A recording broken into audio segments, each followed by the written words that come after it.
పని, మంచి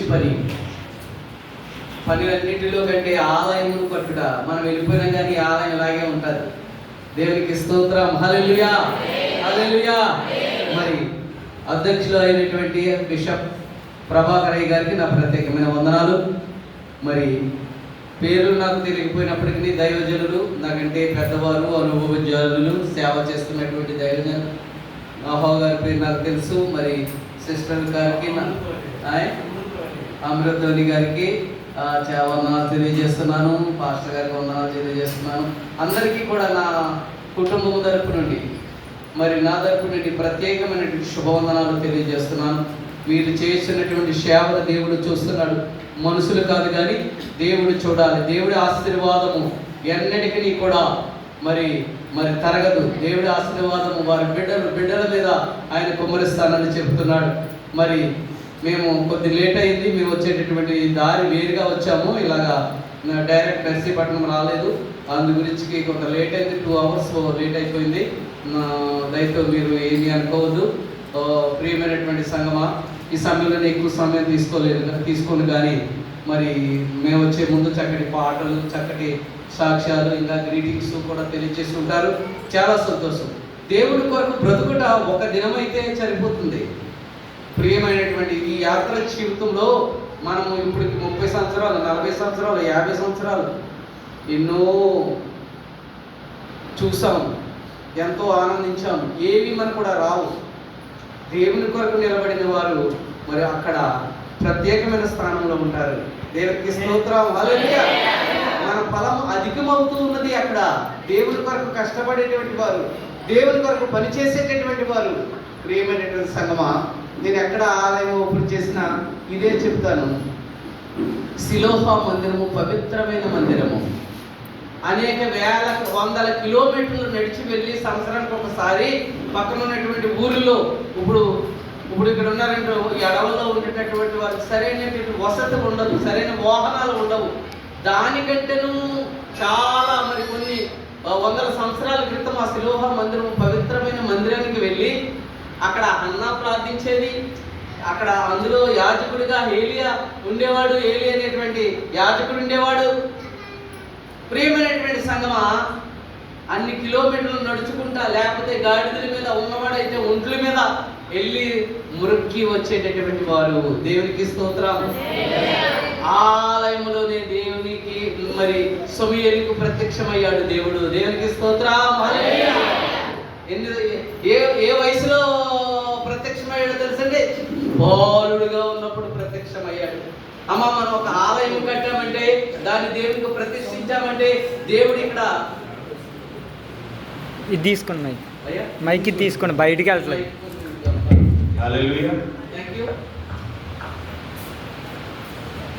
ఈ యొక్క ఆలయమును ప్రతిష్ఠించామంటే దేవుడు ఇక్కడ మనం ఎప్పుడైతే స్తుతులు చెల్లిస్తామో ఆయన మన స్తుతుల మీద, ఆ స్తుతులు సింహాసనం మీద ఆసీనుడై కూర్చుని ఉంటాడు. ఆయన నా బిడ్డలు ఎంత ఆతృతతో స్తుతిస్తూ ఉన్నారు.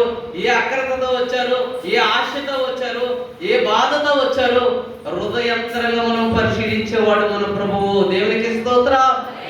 హల్లెలూయా, హల్లెలూయా. ఆయన అడగక్కర్లేదండి. ఆయన సన్నిధికి వచ్చి మనస్సు పూర్తిగా ఆయన వేడుకున్నట్లయితే మన మొబైల్లో ఒక కోడ్ కొట్టేసరికి మొత్తం ఓపెన్ అయిపోతుంది కదా. ఆ పాస్వర్డ్ కొట్టని చెప్పి ఫోన్ ఓపెన్ అవుతుంది. అలాగే దేవునికి మనం స్తుతియాగం చేసినప్పుడు మన హృదయంలో ఏమేమి బాధలు ఉన్నాయో, ఏమేమి కోరికలు ఉన్నాయో, ఆయన కొరకు ఏ ఆశ కలిగి ఉన్నామో ఆయన ఆటోమేటిక్గా ఆయన పరిశీలించగలిగే శక్తిమంతుడు మనం యేసయ్య. ఆ హన్న అనేక అవమానాలతోనూ, అనేక బాధలతోనూ, వేదనతోనూ ఆలయంలోకి వెళ్ళి 1వ అధ్యాయం 10వ వచనము చదివి సహాయం చేయండి. నేను ఓన్లీ 10 minutes నేను తీసుకుంటాను, ఇబ్బంది పెట్టను. సమూయేలు, మొదటి సమూయేలు. అసలు నేను రిఫరెన్స్ చెప్పాల్సలే. అన్న గురించి చెప్పినప్పుడు, 10వ వచనం గురించి చెప్పినప్పుడు ఈ స్త్రీలు అనేటువంటి వారు ఆ వాక్యాన్ని అంట ఎలా ఉంచుకోవాలంటే తెలుసా? కంఠభూషణంగా మెడలో ధరించుకోవాలంట. కంఠభూషణముగా. ఎక్కడ చూసినా స్త్రీలుగానండి. దేవుడు మిమ్మల్ని ఎంతగానో ప్రేమిస్తూ ఉన్నాడు, మీతో మాట్లాడుతూ ఉన్నాడు. పురుషులు మహా తక్కువ. ఏ పనులు లేకపోతే ఇంకోటో దైవజనులు మాత్రమే వస్తారు. అవునంటారు కాదంటారండి, దైవజనులైనటువంటి వారికి చెప్తున్నాను నేను. స్త్రీలు మాత్రం చక్క పనులు చక్క పెట్టుకుని దేవుని సన్నిధిలో మాత్రమే నా ఆశ తీరుతుంది, నా కోరిక తీరుతుందని. మొదటి సమయాలు 1వ అధ్యాయము 10వ వచనము, ఆమెకు దుఃఖం కలిగింది. అమ్మా చదవమ్మా. యెహోవా సన్నిధిని ప్రార్థన చేయించు. అమ్మా సైన్యములకు అధిపతియగు యెహోవా నీ దాసురాలనైన నాకు. మొదట మనం ఎలా ఉండాలో తెలుసండి, ఆయన సేవ చేసే వాళ్ళుగా ఉండాలి. ఆయనకి మాట చెప్పగలగాలి, నేను నీ దాసురాలను. ఎలా చెప్పగలుగుతాము? మనకు అనుభవం కావాలి, ఆయనకు పరిచయం చేసే అనుభవం కావాలి, ఆలయంలో పరిచయం చేసే అనుభవం కావాలి, దైవజనుడికి ఉపయోగపడేటటువంటి అనుభవం కావాలి. అప్పుడే చెప్పగలము. దావీదు 34వ కీర్తనలు అంటాడు, ఏమంటాడంటే నీ యొక్క సేవకురాలు కుమారుడును అంటాడు. అంటే తల్లికి ఆ బిరుదున్నది, తన యొక్క దేవుని ఎరిగినటువంటి బిడ్డ. అందుకని అటువంటి గుర్తింపులు మనకు కావాలి. తను అక్కడ మోకరించి తన మనోదుఖాన్ని తీర్చుకునేటప్పుడు దేవునితో చెబుతుంది, నేను నీ దాసురాలను, నువ్వు మహోన్నతుడు, సైన్యములకు అధిపతివైన యెహోవా, నువ్వు గొప్ప కార్యములను చేస్తావు. నా యొక్క ఐడెంటిఫికేషన్ నీకు తెలియజేస్తున్నాను. నేను నీ దాసురాలను, నేను నమ్మకంగా పనిచేసేదానను, నీ సన్నిధిలో వేచి ఉన్నాను. నాకు మనోదుఖం కలిగింది, వేదన కలిగింది, బాధ కలిగింది. నా బాధ ఎవ్వరూ తీర్చలేరు. తన భర్త వచ్చి అంటాడు, నీ బాధ నేను తీరుస్తాను కదా, నేను 100 మంది కుమారులతో సమానం, నీకు అంత ప్రేమగా చూసుకుంటాను. అబ్బే అదేమి పనికిరావు, ఏమి ఉంటుంది మాటలు. నా ప్రభు అయిన దేవుడు నా ఆశ తీర్చాలి. మరి నేను తొందరగా మాట్లాడేస్తూ ఉన్నాను. సమూయేలు గురించి ప్రార్థన చేసినప్పుడు ఒక్కొక్కసారి దైవజనులు కూడా వారు కూడా మనుషులే. మన యొక్క మనోవేదన ఏంటో వాళ్ళకి తెలియదు, మనం ఏం చేస్తున్నామో కూడా కొన్నిసార్లు తెలియదు. అక్కడ ఏమన్నాడు ఏలి, ఎందుకమ్మా ద్రాక్షారసమైన నువ్వు మొత్తం నీ దగ్గర మొత్తంతో నువ్వు మొత్తురాలు అయి ఉంటావు. నేనంటే రిఫరెన్స్ అన్ని తీయట్లేదు, అదే అధ్యాయంలో మొత్తురాలు అయి ఉంటావు చెప్పుతుంది. ఏంటి? ఎందుకంటే నేను ఎవరి దైవజనులు నేను కించపరచట్లేదు. పరమ తండ్రి మాత్రమే మన హృదయ రహస్యాలు తెలిసిన వాడు.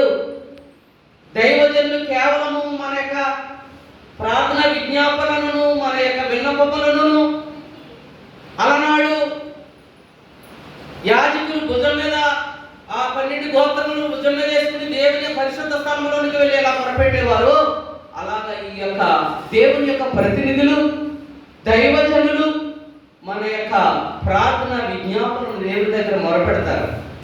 అంతే కదా, నీ హృదయంలో ఉన్నది కలుపుకునేటటువంటి దైవజనులు ఎవరైనా ఉన్నారా? వారు కూడా ఎక్కడ ఒప్పుకోరు. అమ్మ నేను మొరపెడతాను, దేవుడు మన దేవుడు వింటాడు, సహాయం చేస్తాడని చెప్తారు. ఆమె బహు దుఃఖాపంతురాలై దేవునికి పూర్తిగా సమర్పించుకుని, చూసేవారికి ఏదో పిల్లలు మెదులుతూ ఉన్నది కానీ తన మొత్తులో ఉన్నది అనుకుంటున్నాడు. అంటే మన యొక్క విశ్వాసము, మన యొక్క ప్రార్థన జీవితము ఎలా ఉండాలి అంటే, అన్న స్త్రీలకు ఏంటి పురుషులకేంటి ఒక మరి నమూనా అని చెప్పాలి. మరి అప్పుడు తను చెప్పినటువంటి మాటలు ఇంకా కింద ఉంటాయి. అప్పుడు ఆ దైవజనుడు విన్న తర్వాత, అమ్మ నువ్వు సమాధానంగా ఇంటికి వెళ్ళుము, దేవుడు నేను తప్పనిసరిగా దర్శిస్తాడు. దర్శించాడే లేదండి, దర్శించి మరి ఇంటికి వెళ్ళిన తర్వాత మరి సమూయేలు గర్భం దాల్చుకున్నది, వరపుత్రుడు మరి పుట్టిన తర్వాత కూడా ఒకటే చెప్పింది ఆమె. ఆ యొక్క తన భర్త అన్నాడు, మరలా సంవత్సరం వచ్చింది, మరలా వెళ్దాము, మొక్కుకున్నది రాను. నా మొక్కుబడి తీర్చాలి అంటే నేను ఏమి మొక్కుకున్నానో దేవుని యొక్క సన్నిధిలో ఆ విధముగా నా కుమారుని తయారు చేసి దేవునికి ఉపయోగపడేలాగిన, లేకపోతే దేవుని సన్నిధికి ఉపయోగపడేలాగిన. ఎంత గొప్ప ఆలోచన అండి. కుమారుని ఇచ్చేశాడు దేవుడు,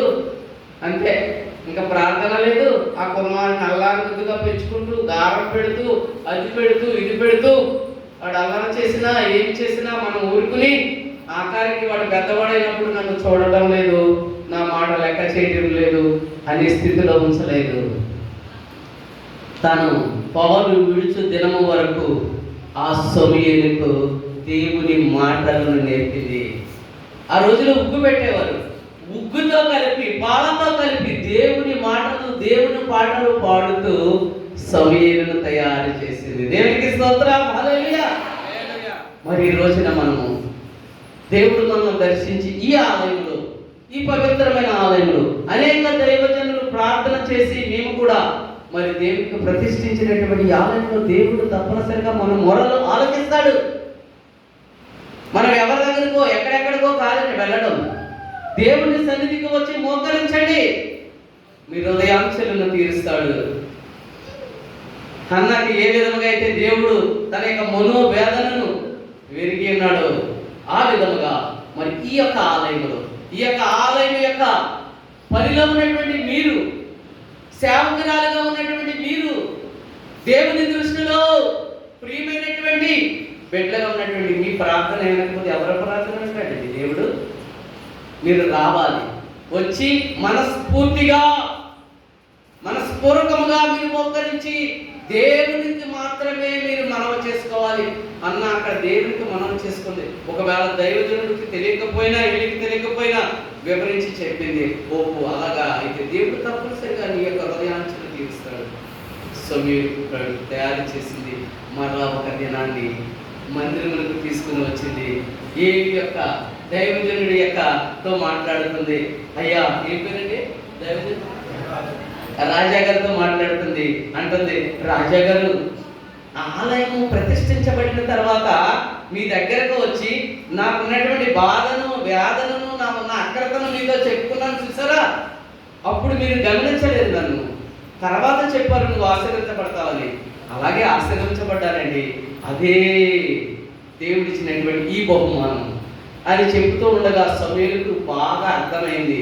ఎందుకంటే తల్లి ఇంటి దగ్గర చెప్పినటువంటి మాటలు, ఓహో ఈయనైనా ఆ దైవజనుడు, ఈయనైనా ఆ యాజకుడు, ఆ శిలోహ మందిరంలో నువ్వు సమాధానం గలవని చెప్పినటువంటి దైవజనుడు, అయితే మా అమ్మ చెప్పినట్లుగా నేను ఈయన దగ్గరే కదా నేను పరిచర్య చేయాలి అని ఆయనకి అర్థమైపోయింది. ఆ యొక్క ఆకార వచనంలో ఒకసారి చూడండి, ఆకార వచనంలో 1వ అధ్యాయం ఆకార వచనంలో తల్లి అలా మాట్లాడుతుంది. ఎందుకంటే నేను రిఫరెన్స్ ఏమి చూపించట్లేదు అమ్మా. కాబట్టి నేను ఆ బిడ్డని యెహోవాకు ప్రతిష్ఠించుచున్నాను, తాను బ్రతుకు దినములన్నిటను వాడు యెహోవాకు ప్రతిష్ఠితుడగునని చెప్పాను. అప్పుడు వాడు యెహోవాకు ఇక్కడ చూడండి, సమూయేలు ఆ తల్లి చెప్పినటువంటి మాటకు ఎంత విధేయత చూపిస్తున్నాడో. ఈ రోజు మనం అంటున్నాం మన బిడ్డలు మనం పెంచే విధానం అలా ఉండాలని మీకు తెలియజేస్తున్నాను. మీరు పెంచట్లేదని మాత్రమే చెప్పట్లేదు, కానీ సమూయేలు వల్లే అతను విధేయుడై అమ్మ ఇడిచిపెట్టినని ఇక్కడ వెళ్ళిపోతుంది. నేను ఎవరి దగ్గర ఉండాలో ముందే తర్బీతంతా ఇచ్చింది. మన జీవము గలటువంటి దేవుడు, మన పరమ తండ్రి, నువ్వు పరిచర్య చేయడానికి నేను తీసుకుని వెళ్తూ ఉన్నాను అని ఎప్పుడైతే అక్కడ మనం దేవుని సన్నిధికి తీసుకుని వస్తున్నప్పుడు కానీ, సండే స్కూల్కి పంపినప్పుడు కానీ బిడ్డలకు మనం కూడా కొన్ని మాటలు చెప్పాలి. కొన్ని సండే స్కూల్ టీచర్ చెప్పడం కాదు, లేదంటే బయట ఆడుకుంటూ ఉంటాడు, ఈయనేం చేస్తాడు పాపం. రే నువ్వు సండే స్కూల్కి వెళ్ళిన తర్వాత సండే స్కూల్ అయ్యేంత వరకు బయటకు రాకూడదు. నీకు ఒక దూరం నుంచి వస్తే నీకు ఇచ్చినటువంటి స్నాక్స్ అయ్యగారు టైం ఇస్తారు, వాటర్ తాగమనో జ్యూస్ తాగమనో అప్పుడే తినాలి. నువ్వు మధ్యన తినకూడదు. చెప్పే సండే స్కూల్ పాఠాలు వినాలి, నువ్వు అభివృద్ధి చెందాలి, నా కోరిక. తండ్రి యొక్క పాత్ర చాలా ఉందండి. తండ్రి యొక్క పాత్రతో తక్కువే, కానీ ఆయన అన్ని వసతులను అందించేవాడిగా ఉంటాడు తండ్రి, యజమాని. కానీ తల్లి యొక్క పాత్ర బిడ్డలను అభివృద్ధి చేయాలంటే తల్లి వల్లే అవుతుందండి. ఎందుకంటే అంత ఓపిక, అంత సహనము, అంత పట్టుదల, 9 మాసాలు మోసి కడిగినటువంటి ఆ యొక్క ప్రేమ బిడ్డల పట్ల. అవునంటారా కాదంటారా? బిడ్డను ఆ విధంగా పెంచేటటువంటి బాధ్యత అంటే తండ్రికి లేదంటే తండ్రికి ఉంటుందండి. కొన్ని బాధ్యతలు ఆయన చూసుకుంటాడు. ఆ విధంగా సమూయేలు తీసుకుని వచ్చి ఇలా చెప్పుకుంటూ వెళ్తే 10 నిమిషాలు కాదు, అరగంట అయిపోతుంది. సమూయేలు తీసుకుని వచ్చినప్పుడు ఆయన చూడండమ్మా, అది చదవండి, ఆఖరి మాట చదవండి. ఏం చేశాడట సమూయేలు? దేవునికి మురుక్కాడట, అక్కడనే మురుక్కాడట. తల్లి మనసు ఎంత ఆనందపడిపోయి ఉంటుందండి. ఆలోచించుకుని ఉంటుంది, నేను నా కొడుకుని వదిలిపెట్టుకుని వెళ్ళిపోవాలి, ఆడు ఏడుస్తాడేమో, ఏం చేస్తాడు.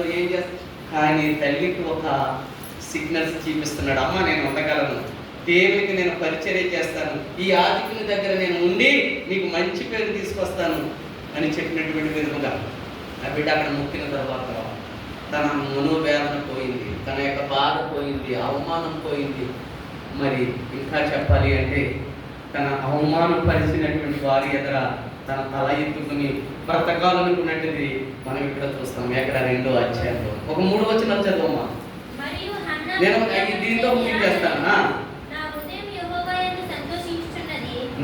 ఇప్పుడు ఏమంటుందంటే ముందేమో దుఃఖములో ఉన్నది, దుఃఖాక్రాంతురాలై దేవుడి పాదములకు మొరపెడుచున్నది. అంటే దుఃఖంలో ఉన్న మనము, బాధలో ఉన్న మనము సంతోషం కావాలి అంటే యేసయ్య పాదముల దగ్గర కన్నీరు విడిచి, ఒక రాత్రి కావచ్చు, 2 రాత్రులు కావచ్చు, 10 దినాలు కావచ్చు, నెల కావచ్చు, ప్రియమైనటువంటి సంగమా దేవుని పాదముల దగ్గరకు రావాలి. దేవుని పాదముల దగ్గర నీకు ఉన్నటువంటి మనోవేదనంతను కూడా కుమ్మరించే అనుభవం కావాలి. అయ్యా నీ దాసురాలను నేను అని చెప్పగలిగే అనుభవం మనం సంపాదించుకోవాలి. ఎవరి కోసమో కాదు, నీ కుటుంబం కోసం, నీ కోసం, దేవుని యొక్క కృపను పొందుకోవడం కోసం మనము ఒక దాసురాలుగా, దాసుడిగా, విశ్వాసిగా మనము ఉండాలి. చదవమ్మా. యెహోవా యందు నాకు మహా బలము కలిగెను. ఎవరి మంది కలిగిందంటే తన భర్త వల్ల కలిగిందా? తను ఎంతో బాగా చూసుకుంటానన్నాడు, నేను 10 కుమారులతో సమానం అన్నాడు. నో, అవేమీ మనకు తృప్తినివ్వండి. దేవుడు ఇచ్చేటటువంటి ఆశీర్వాదము, దేవుడు మాటలు మనం బ్రతుకనిస్తాయి, మన వేదనను తీసివేస్తాయి. అప్పుడు ఏమంటుంది ఆవిడ? చదవమ్మా. నీవు ఇచ్చినటువంటి రక్షణను బట్టి నేను సంతోషించుచున్నాను. ఎవరి మీద అంటావా? తనకు విరోధులు ఉన్నారు, తన అవమానపరిచిన వాళ్ళు ఉన్నారు. పెద్ద విరోధి ఎవరంటే మనల్ని వెంబడించేవాడు సైతాను. అది ఏ విధంగా పడేద్దామా విశ్వాసంలో నుండి, ఏ విధంగా ప్రార్థన చేయకుండా చేద్దామా అనేటువంటి ఆలోచన. ప్రియ సంగమా, అటువంటి అవమానాలన్నిటినీ తొలగించేటటువంటి శక్తివంతుడు మన యేసయ్య. దేవునికి స్తోత్రం. ఆయన కుమారుడిగా వచ్చాడు మన మధ్యకు. ఆయన రక్త మాంసంలో వాడే వచ్చాడు. ఎందుకో తెలుసా? ఆయన దేవాతి దేవుడిగా వస్తే మనము తట్టుకోలేము.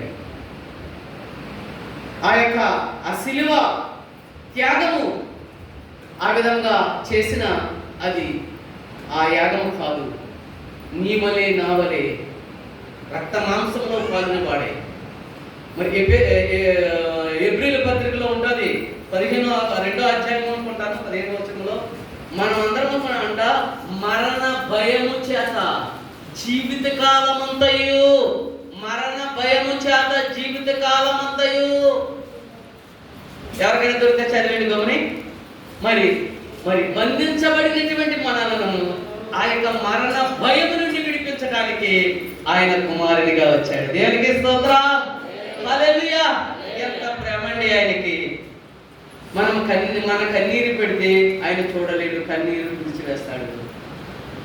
మరణ భయముతో బంధించినటువంటి ఆ యొక్క సైతాన్ యొక్క సంఖ్యల నుండి విడిపించడానికి ఆయనను ఆ గగనము నుండి ఆ యొక్క ఉన్నతమైన స్థానమును విడిచిపెట్టి మనం రక్షించడానికి రావాల్సి వచ్చిందంటే నీవు నేను అంటే ఎంత ప్రేమ. సృష్టినంతటినీ సృష్టించాడు ఆయన మాట ద్వారాగా, కానీ మనలో చేసింది మాట ద్వారాగా కాదండి కదా. మీకు అందరికీ తెలుసు ఎలా చేశాడు? తన స్వహస్తాలతో. ఎలా చేశాడండి? తన స్వహస్తాలతో మట్టిని తీసి మానవుని చేసి అందులో ఆ నాసికారంధ్రములలో తన ఊపిరిని ప్రవేశపెట్టాడు. ఎంత అదృష్టవంతమైన. అందరూ తప్పకుండా దేవుని. అందుకే మనము దేవుని స్థుతించడానికి ఒక పవిత్రమైన స్థలాన్ని ఏర్పరచుకున్నాము. ఆయన ఉన్నతమైనటువంటి వాడు, మహోన్నతమైన స్థలములలో నివసించువాడు. చదివే మా 2 వచనాలు చదివే ముగించేస్తాను. యెహోవా వంటి పరిశుద్ధ తను తెలుసుకున్నది ఏమిటంటే తన జీవితంలో ఇటువంటి సాక్ష్యం, ఇటువంటి మాటలు. అమ్మా చదవమ్మా.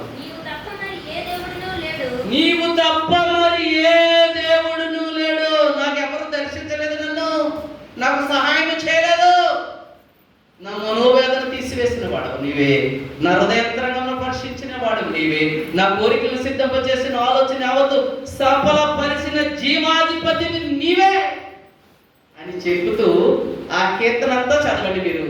మరి ఎంత బలం వస్తుందంటే అందరికీ స్త్రీలకే కాదు, ఆయన చేసిన ఉపకారములకు.